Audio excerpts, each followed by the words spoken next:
Muchísimas gracias por la oportunidad. La idea es presentarles a todos ustedes la nueva plataforma de música de la marca. Se llama Así Suena Doritos y el lanzamiento oficial será este 9 de noviembre en el Sambil.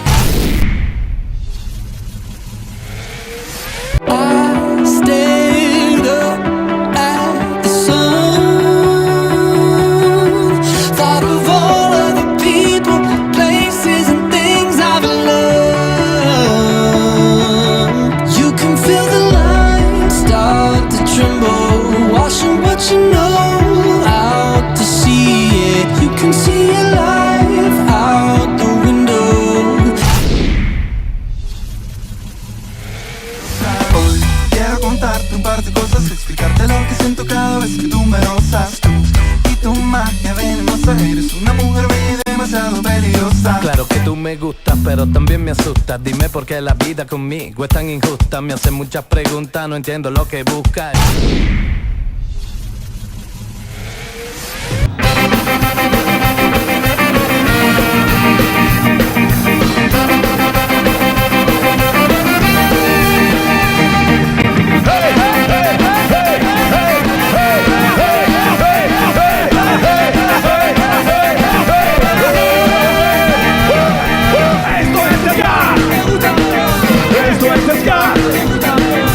Para bailar y divertirse.